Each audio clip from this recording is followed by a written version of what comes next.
Can retro gaming save Aussies from the coronavirus lockdown blues? And which retro games should you be playing if they are?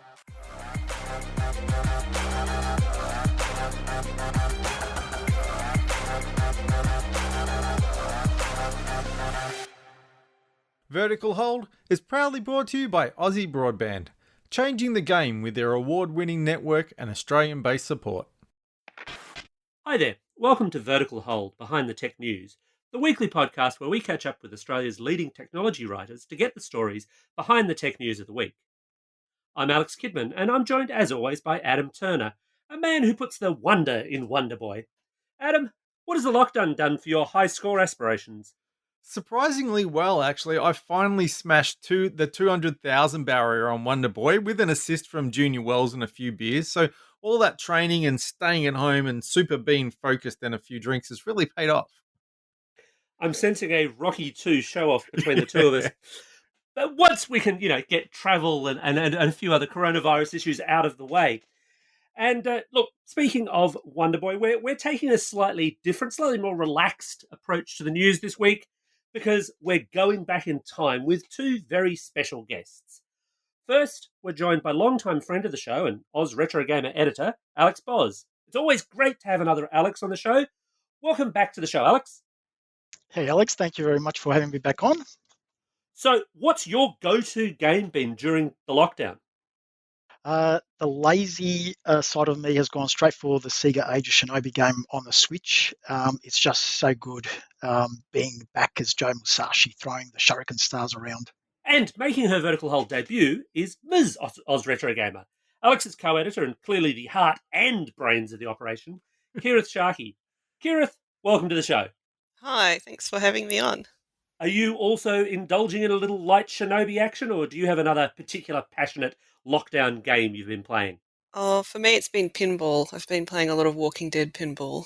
See, instantly I'm jealous, and instantly, in fact, I want to turn the discussion to pinball because it's one of those things. We're going to talk broadly retro gaming this week, folks, but pinball is one of those, not entirely retro. Obviously, a Walking Dead pinball machine is not an entirely retro affair, but it's one of those things that a lot of us cannot access physically right now. And I know you're blessed with not one, but I believe two pinball tables at home to while away the hours. Yep, we've got The Walking Dead and we've got Attack from Mars. I always just play The Walking Dead, I must say. So we've got kind of one each. I play The Walking Dead, Alex plays the Attack from Mars. So not only do you have a pinball machine, you have his and hers pinball machines. These people are living the dream. It feels that way. I'm starting to wonder if I can just play the Alex card and pretend to be Mr. Boz when he's not around, just to kind of wander in and repair the pinball machines. Yeah, that sounds feasible and workable, right? I was going to say we can keep 1.5 meters away from one another. So, yeah, that's doable. Are your pinball machines, in fact, 1.5 meters away from each other? How do you know the Martians aren't infecting? Don't make us report you. That is a very, very good question. We actually don't play the machines at the same time. One of us has to wrangle our 2.5-year-old while the other one plays a silver ball game. So, yeah, then we do a halftime swap over and, I go in the games room and Kerith comes in. So, yeah, well, I think we've got a perfect plan in place. That's some awesome quality parenting there. I guess for the rest of us, digital pinball is where it's at. Any particular recommendations in that virtual pinball space?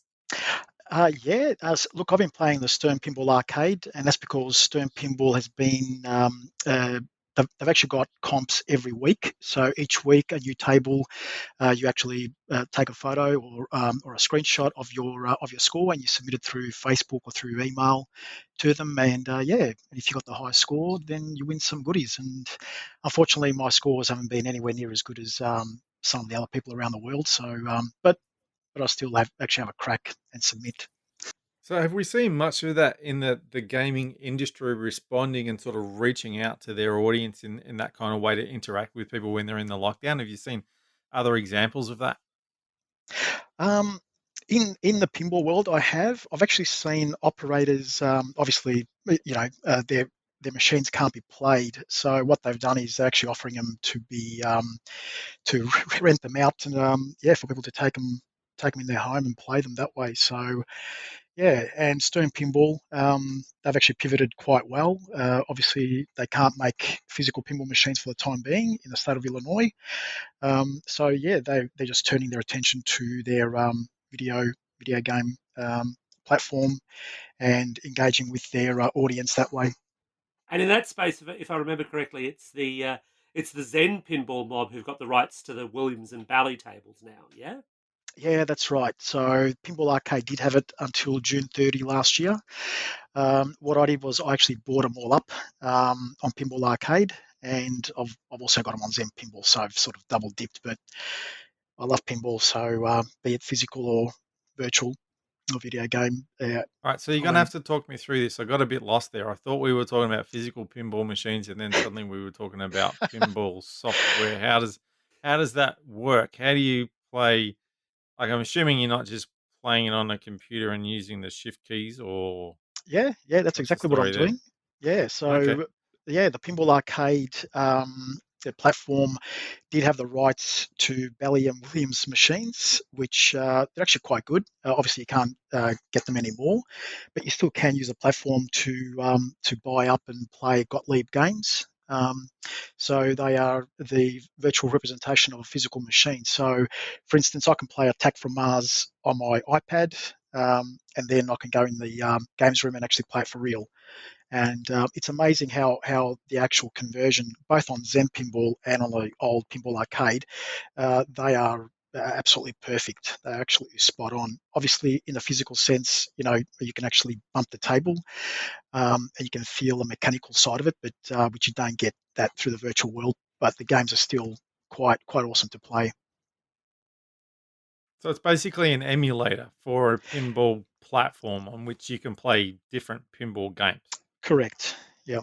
Although I find it interesting, you're right. They're really, really good representations of those games. I did a video walkthrough not that long ago, which I published on Silverball Planet in Osaka, and I walked around there and actually played a lot of the games that are on Pinball Arcade. Some of them for the first time I'd ever actually been in the presence of those machines. But the Zen Pinball approach and the Pinball Arcade approach, they're slightly different because there's some machines like Medieval Madness, for example, where they exist across both platforms. You can't buy Medieval Madness for Pinball Arcade anymore, but like you, I've got it as well on both platforms. So, Kerith, during the lockdown, have we seen just more generally a increase in interest in retro gaming? Do you think people are using the opportunity to go back and think, "Oh, I've always been meaning to re-embrace that"? I think so. I know on Twitter I've seen a lot of people talking about pulling out their old video game consoles and catching up or replaying games that they've played in the past. So if Twitter is a a reliable source, then I think that they are. Yeah. All right. Well, personally, although I haven't been playing strictly retro games, I've been playing a lot of sort of old-fashioned games on my phone because I don't get a lot of time to actually sit down with a console and a controller these days. I usually play games on my phone, my on iOS. So I've been playing a lot of my favorite retro games are like Resident Evil and Tomb Raider and those sort of adventure games. So I've been playing a lot of games in that sort of style on iOS. So a lot of games from Rusty Lake, from Glitch Games, Cotton Game. They're new games, but they're sort of old-fashioned point and click adventure sort of. When a lot of people think of iOS games, they would think of, like, your Candy Crush sort of addictive games. But you're talking about things like Resident Evil. It's not something that people would necessarily picture as an iOS game. Is that so? Like, that ecosystem of iOS games a lot broader than your outside observer might think? I think so. Yeah, I know. There's a particular game reviewer and walkthrough person from. I'm not sure what her name is, but her Twitter handle is App Unwrapper, and she's got a website where she does lots of walkthroughs and reviews of games. And she likes the same types of games as me, adventure games and puzzle games. And so I really just follow her. And whenever she tweets out that she's played a new game, I'll usually play it too because I'll probably like it because she has really similar tastes to me, and they're really sort of a lot of the real sort of Tomb Raider style sort of games, and sort of puzzle and a bit of action and a bit of puzzle and exploration and making up, learning about the story as you go along. It's interesting in that mobile gaming space because we're 10 plus years into the existence of smartphones. Some of those early games you could classify as retro. Well, that's true. Yeah, yeah. I just remember when there was some excitement of, was it a couple of years ago now when they were bringing back out the old Nokia phone again, and everyone was excited about getting to play Snake again. The version of Snake that's on those phones, though, is terrible. Like, it's not actually... I'm going to get into my retro element here. It's not proper Snake. It's color and it has angles, and they've done a few other weird things with it. So it's Snake in name only. It's a remake that I don't approve of, and maybe other people have a different view. Actually, that is a problem. That is a problem with games. Actually, I find when I get a bit excited when they say that they're going to bring out an old game on iOS again, and I get very excited, and then I click on it and download it and start to play it, and they've changed it all, and I'll put quote unquote improved it, and it's not the old game that I wanted to play, and they get quickly deleted off my phone.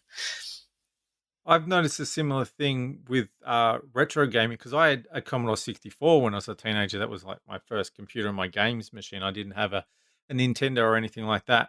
But now that I'm using the MAME emulator on a modified arcade 1-up, I'm playing games like Wonder Boy, but I'm not playing them on the Commodore 64 emulator. I'm playing them on the arcade emulator.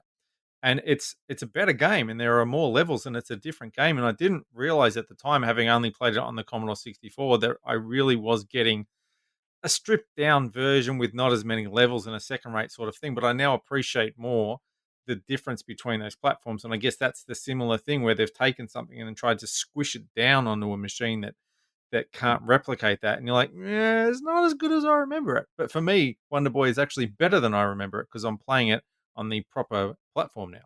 The solution, Adam, is a C64 Mini or a V64. Mr. Boz, have you got either of those kicking around?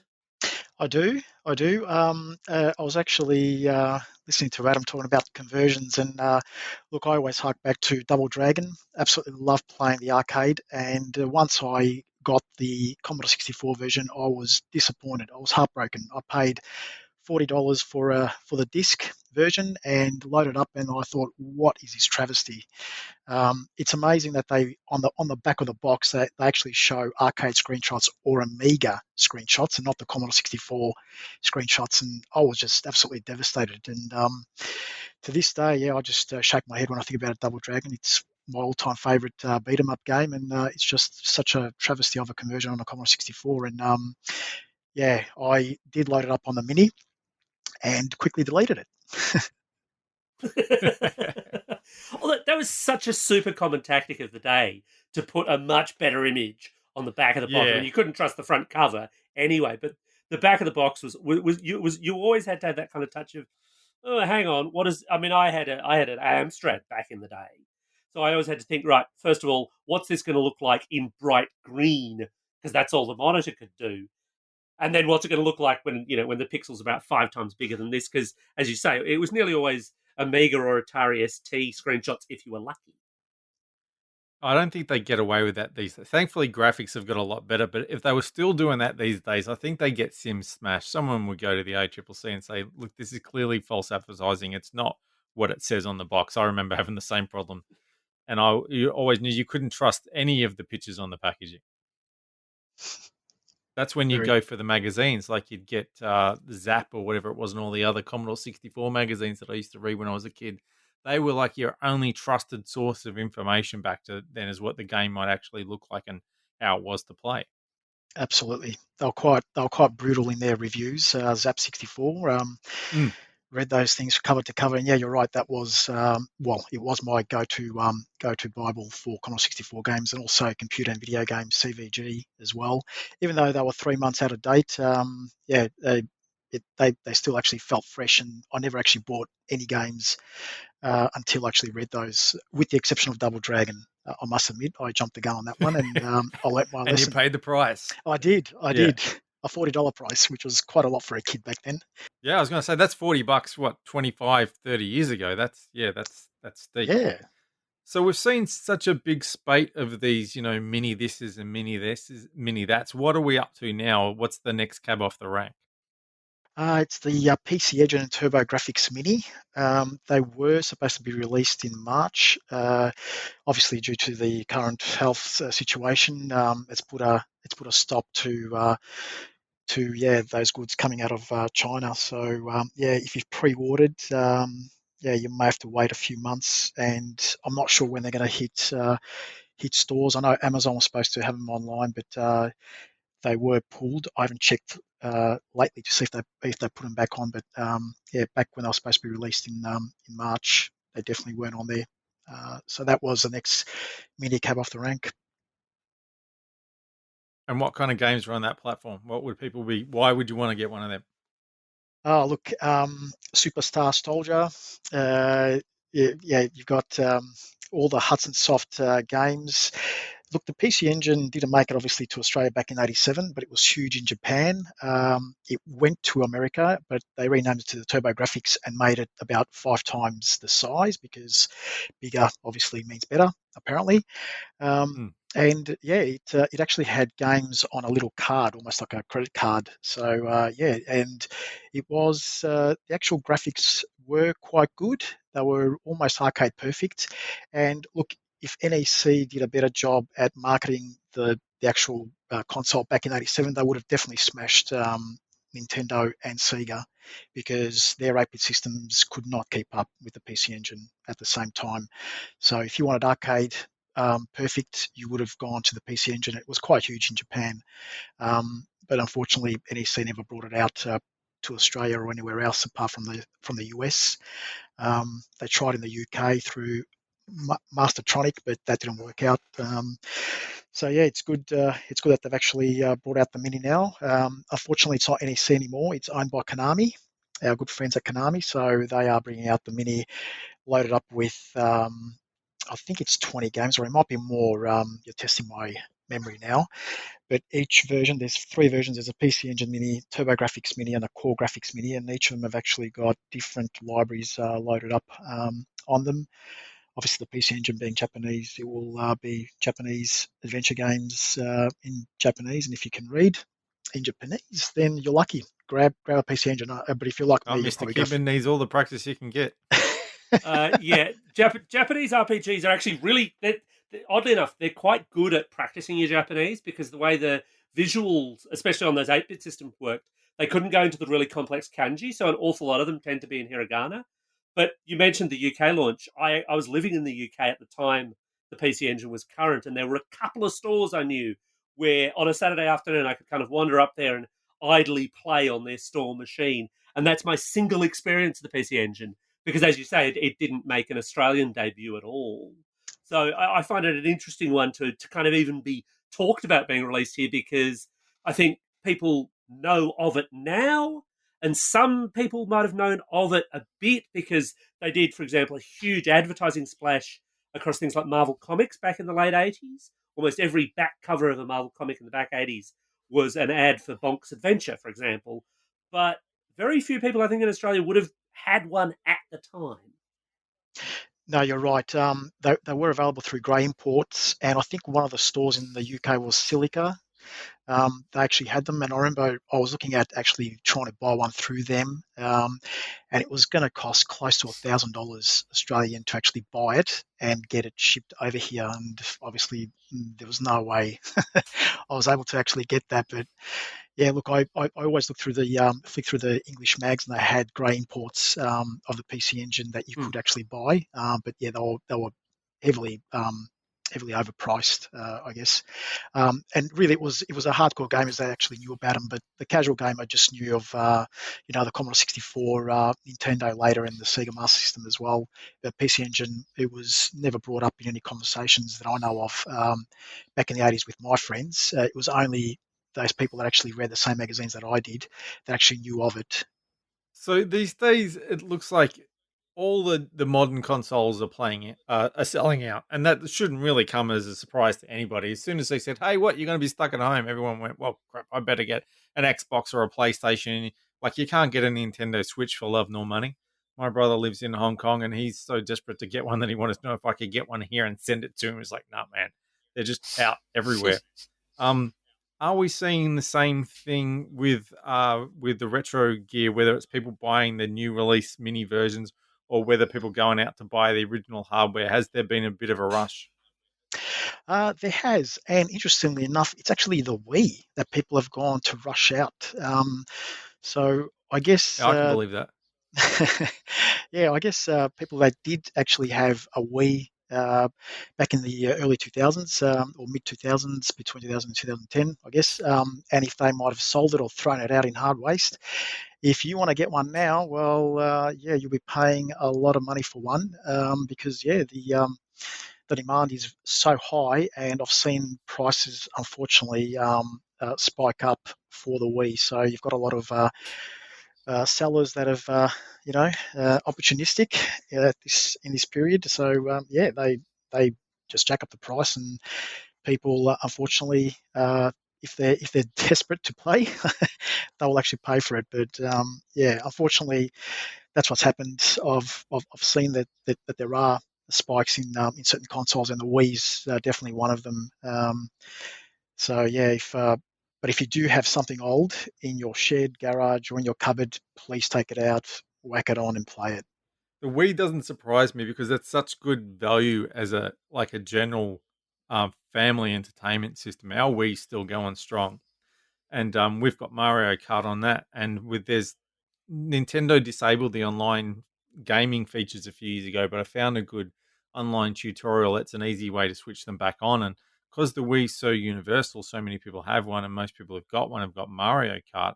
It's one of those games where you're more likely to find another family who can play it, or even we still buy games for our Wii. Like, I went and bought.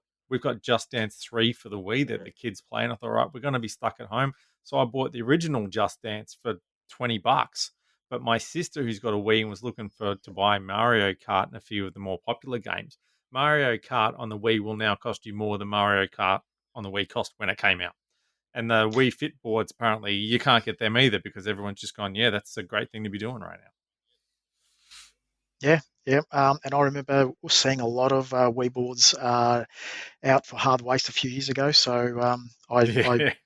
I suspect those people are kicking themselves. And look, look, the fact that EB Games still sell Wii games is awesome. Now, we haven't been to EB Games store, so I'm not sure if they are still open, or if they are, then not sure if they've actually put their prices up because of that. But yeah, you can definitely buy a lot of games for the Wii from stores like EB Games. I think it helps with the Wii as well. It's not just the online play of it. It's a reasonably modern, by retro standards, console that's been really thoroughly hacked. So it can do an awful lot more than it originally was intended to do. And it's not super complicated to run through an awful lot of that. So I think that might also kind of play into it. Alex, you mentioned, though, bringing stuff, if it's out in the shed or out in the garage or whatever, uh, popping it on and having a game, and I thoroughly applaud that, if only for the reason that people will then clean them up. I discovered, to my great regret, in fact, that my own Wii Fit board has died on me in the interim. The battery contacts have rotted away, which is very sad. Which Oh means I no. won't be getting any fitter. I'll just have to sit there and play more Bubble Bobble. Somehow, I'll find a way to get through it somehow. We've all done that. Left the batteries in systems, and then lo and behold, years later, we open it up, and yeah, you get that gunk, and yeah, you don't want to touch that stuff, unfortunately. Actually, that's one of the things that I've been doing in all this spare time we've had at home, was going around and doing a bit of a check and taking batteries out of things that we had left lying around for a while. So that's been one positive outcome. Very, very smart. Learn from my mistakes, people. So, Kerith, especially with a little one in the house who obviously can't get out so much now, what sort of games have you been falling back on there? Are there particular platforms or games that are go to? Oh, look, it's really like I said before, the iOS games. I just I'd love to switch on a console and play something, but I just don't get the chance to. So, yeah, it's iOS games, a lot of the point and click games. What about family games Um, playing together? Is like maybe the Wii a good one for that? oh, yes. Yeah, it would be. In fact, we haven't got the Wii out yet, but we probably should, because I think even at 2.5, I think our daughter would probably be able to play a few of them. Um, we've been playing a few board games together, and doing a lot of 2-year-old puzzles, but yeah, not so much the video games, unfortunately. She likes to play lots of games on the phone with writing letters and numbers and counting things, but that's not really what you're talking about. No. I mean, there's a lot of fun to be had there. No. A game is a game is a game. Yeah. If Yeah. Grover tells you to do it, you should probably do it. Do Yeah. it, yeah. My nephew's 3, and my sister is looking to keep him entertained. He's got a baby sister on the way, thankfully, but she won't arrive for a while. So my sister was looking to buy some Wii games, and this is how I know how much Mario Kart, because I was sitting there with my sister on the phone going through EB Games website, looking at the sales they were having and which shops had which ones and where we could get them. But one of the things we decided also that Mario Kart probably wasn't for him, because the thing I've noticed with all kids go through a stage where they can't play Mario Kart because they oversteer. They can't play any driving game because they just slam into one wall and then slam into the other wall, and they don't enjoy themselves. But then they cross a threshold, I'd say maybe about 5, where they get a bit more nuanced, and suddenly they can stay on the track and it's a whole new world and they love it. But until they've got that sort of extra level of control, it's just slamming into walls is not a lot of fun. There's better games you can play. The Switch version of Mario Kart's good for that, though, in that it's got a lot more driving assists specifically for that kind of problem. Maybe not so much at the 2-year-old level, although there's a lot of stuff you can play. The Wii Super Mario Brothers game, for example, is quite good in that it's multiplayer and you can have one character basically. In fact, my youngest used to do this back when we used to play it as a family, just kind of floating along in a bubble. So they feel like they're part of the game. They can influence it, but they don't have that kind of stress of, oh, I'm doing badly and everyone else is doing well. You can still include them that way. I think that's how my daughter used to play. My kids have, 13 and 16, so this is a few years ago now. And my son would be playing, and she'd be tagging along going, yes, I'm part of it, just floating along behind him. That's sweet. So, Alex, you're in lockdown. I believe you are also working, but you're in lockdown. You've got more time to play games. Is now the time that I can convince you to play something like Breath of the Wild? You would think I should. I would. Look, can I ask you, is it a good game to start my Legend of Zelda playing days? Or should I go all the way back to the NES version and start with that? Oh wow! Now that's a very good question to throw my way. Knowing what I know about your playstyles and preferences, probably Link to the Past, the SNES one, would be where I'd start. The original is a great little game for its time, but if you didn't play it at the time, it is rock hard and it really doesn't help you much in terms of playing it. It's one of those games where at the time, because games were expensive and you probably only had the one, people played it, and it is a good game. But I would start with the SNES version or Ocarina of Time. Having said that, of course, Breath of the Wild is a spectacular game, and it's not exactly like the other Zelda games anyway. It's much more open world. You can make it kind of your own thing and enjoy it in ways that the other games, which are a little bit more linear, don't quite work that way. But fundamentally, it's also one of those series where once you get into that 16-bit era and beyond, it's hard to go wrong, I'd say. Look, I'll be honest, I have actually got that on my watch list, and unfortunately, it's just not going down in price. It's still around the $80, $90 mark. So it's amazing. It's amazing how Nintendo games hold their value. Look, Breath of the Wild, definitely on my watch list. I'm thinking, oh yeah, look, when it gets to like 59, I'll grab it then. But no, it never does. So what I do instead is I'll find something else on eBay satisfy my urge to actually buy something. And and when it does arrive, Kerith has informed me, and rightly so, to quarantine the box away, usually in the garage, for at least a week or so before we actually go and touch it and open the contents. And even then, when we open it, the contents remain in the garage for a few more days again, just to be on the safe side. It's a really, really good point in terms of retro gaming stuff, and in terms of ordering anything. But retro gaming stuff, I suppose, is no different. What is your strategy for buying stuff now that it gets a week of kind of light sunlight and then you get into it? Are you doing any other cleaning or anything else? Anything you'd steer people away from? Look, if you are buying, I would say buy online. I wouldn't be going through any marketplaces where you actually have to interact person to person. Definitely steer away from that as much as possible, and just buy online and get stuff shipped to you if possible. And once all this is over, in the future you can get back to going on Gumtree and driving around to markets and stores as well. But for the time being, definitely stick to online. That's what I'm doing. There's plenty of bargains, but retro gear still retains its value these days. And I'm mainly going for stuff where I can make an offer. And I'm not one of those people that do a low ball offers. I find that's not a nice thing to do, especially in these hard times. So look, I'll make an offer, and if they come back and accept, great. If they come back and say, look, $10 more, it's like, yep, done. So just doing my bit and make sure that I obviously don't want to take advantage of anyone. So I will give a respectable offer, and I'll steer away from buy it now prices because they are just way overpriced for now, especially the Wii stuff. Well, that just about wraps up another episode of Vertical Hold. Thanks to Alex Boz for making time for the show this week. Thank you very much for having us on. And thanks for the first time to Kerith for joining us. Oh, thank you. It was lovely to speak to you both. So if people want to find your retro-themed writing online, where can they do that? AusRetroGamer.com, AusRetroGamer on Twitter and Facebook, and Kerith can tell us about hers. Oh, I'm just on Twitter, Ms. AusRetroGamer.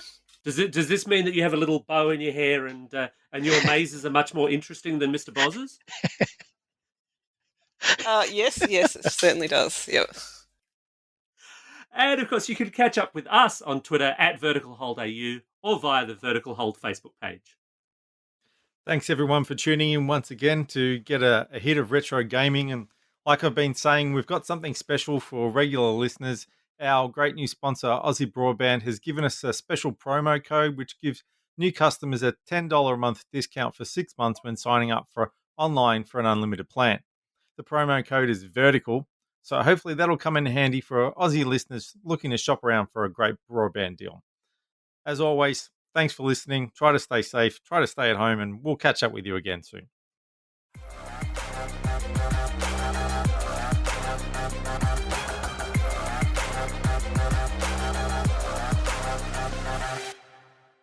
Vertical Hold is proudly brought to you by Aussie Broadband, changing the game with their award-winning network and Australian-based support. My kids have been told they can't play Just Dance until I'm finished podcasting because they're right above my head.